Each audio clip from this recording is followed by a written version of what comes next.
we'll do a full sheet like this. I was trying to see if we have one.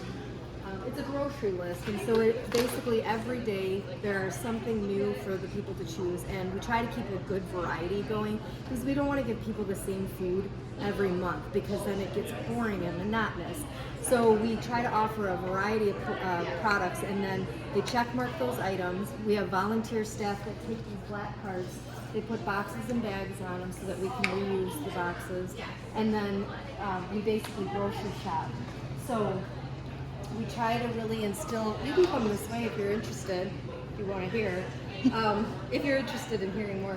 So we try to really base it on food equity. That's really important. So we don't just give somebody a product, we base it on their family size. And before we pick orders 3 days a week, we always have what we call a walkthrough, and we talk to our volunteer staff. And every time I always say, envision you sitting down to a table for dinner with your family and the quantity of food that you would need to make sure that everybody around that table is fed and that they're satisfied. So with that being said, in some families we serve large ones, like 8, 9 people. We'll add even another to this bottom number. So everything is graduated based on the family size, and we try to provide like all the food groups for nutrition, like the proteins. You're going to get dry proteins as well as frozen proteins. So you can see beans, peanut butter, canned meat items, so tuna, chicken, pork, or beef. And then you've got the frozen meal options. So like Friday when we open, we've got chicken and pork chops and ground beef. We want to give a variety. We offer seafood, so right now we're doing salmon or whitefish. We have vegetarian, vegan options for protein.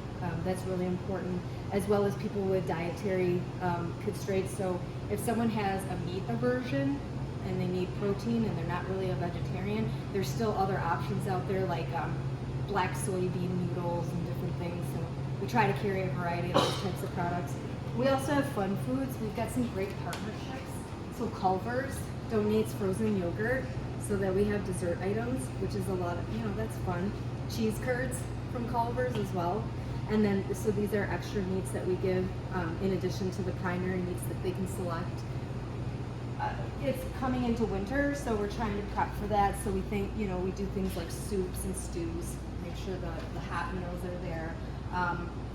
When we don't have fresh milk on hand, we make sure that they would receive shelf milk so that they've always got some source of dairy in their diet. And then we even do condiments and extras. So right now we have apple cider vinegar as an option, pepper, and these things change based on what we receive donation-wise. And then coming this way, this is the senior stock box program I told you about. So in addition to all the offerings that seniors might choose for themselves, they will receive this box, and inside of it you've got shelf-stable protein items, easy to access packaging, things that keep seniors in mind with the way that we're feeding them.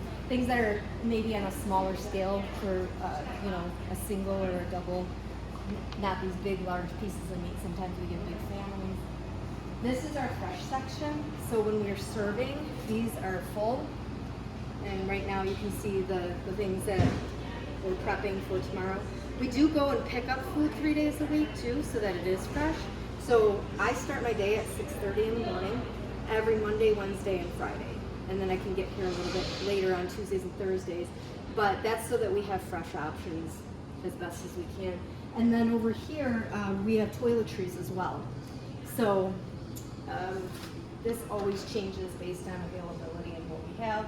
We have feminine products, we have adult incontinence products, we even carry family planning products, and then of course the pet food at the end. One of the things that we started this year that is really cool is we have a mini farmer's market. So not only do we have the vegetables and fresh produce that's available here, but we have extra stuff that we put out, and then people can take what they want. So we try to do something really fun like rutabaga or turnip or ginger, or things that people aren't going to have in their daily diet. Quinoa.